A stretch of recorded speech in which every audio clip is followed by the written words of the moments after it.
What's up, guys? It's Coaster Confusion here.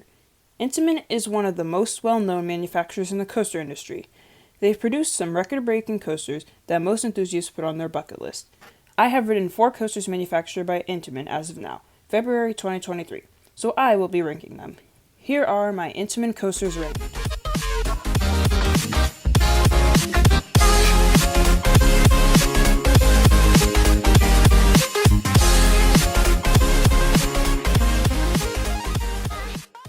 Now, this isn't a coaster, but I thought I'd add this in. Drop Tower, Scream Zone, is a gyro drop tower located at King's Dominion. This drop tower has a height of 305 feet and a top speed of 72 miles per hour. The ride experience starts off with riders being lifted to its max height of 305 feet. After anxiously waiting up there for around 5 to 10 seconds, gravity takes over and riders plunge to the max speed of 72 miles per hour. Magnetic brakes will bring the rides to a slow stop. Now, the reason why I had to sneak this in here is because this is a short but intense ride experience.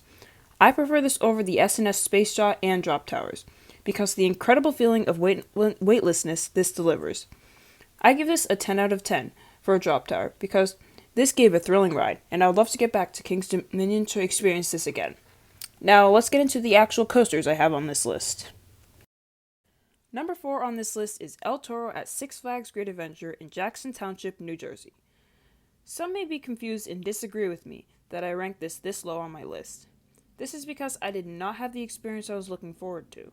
When I entered the station, I heard the ride-op saying, "Sit in the back for more airtime." As maybe the only enthusiast in the station, I went straight to the back row, where almost nobody was.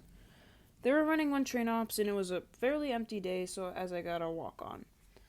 When I reached the top, I actually had some sort of fear, which is very unusual for me, because of how tall and steep the drop was for a wooden coaster. And the coaster descended the drop, and I honestly think that was one of the best drops on any wooden coaster I've ridden. Maybe even any coaster I've ridden in general. The 2 camelbacks were fine, as they delivered strong ejector airtime. Then comes the bank turnaround, and that ruins everything. From then on, there was an unbearable roughness. I was very disappointed, confused, and came off with a throbbing headache. I'll have to give this coaster a 3 out of 10 because of the roughness. Moving on, right next door is Kingnaka, the world's tallest and second fastest roller coaster. Now, let me say, this is one of the coolest experiences I've had in my life. With a height of 456 feet and a top speed of 128 miles per hour, this coaster looks intimidating. One thing that really irritated me on my visit was the fact that they were having technical difficulties, and I was worried I wouldn't get the chance to ride it. Luckily, at the top of Nitro, I looked back and saw it testing. I immediately ran over after the ride was done. Now, one thing I have to complain about is the roughness, and I just think the back rows deliver the roughest rides. Now, my GP sister forced me to sit in the back because it had a shorter wait, but this was on an empty day, so there was no point in saying that. Anyways, towards the end of the launch, it started to get ridiculously rough, but not rough enough to ruin the ride. Going up the top hat wasn't that bad. The review you get from the top of that top hat is insane once you realize how high you are. Not me praying for a rollback. Down the vertical spiral got a little rougher, especially at the bottom, and the ride ends with a hill where you get small floater airtime, which is almost unnoticeable. I give this coaster a 6 out of 10. Superman the Ride is an underrated Intamin hypercoaster located at Six Flags New England in Agawam, Massachusetts. It has a height of 208 feet, a drop of 221 feet, and a max speed of 77 miles per hour. This is my number 3 coaster of all coasters I've ridden. I've memorized this layout by heart, so I'll briefly explain. After the lift hill, the train descends the 221-foot drop and goes through a brief tunnel in which it sometimes has missed. After this, there is a camelback which leads into an overbank turn. This leads into 2 large camelbacks and a stretched out S-bend into a helix. Another S-bend delivers the train into a tunnel, followed by 3 small camelbacks and a bank turn into the brake run. One thing I find almost perfect about this ride is the pacing. A good speed is kept throughout the entire ride. This ride packs in a bunch and is a perfect standout attraction as this is on the smaller side of the Six Flags parks. The only con I have is that I feel like it's gotten a little rougher over the years since 2017 when I started riding it. I give this ride a 9 out of 10.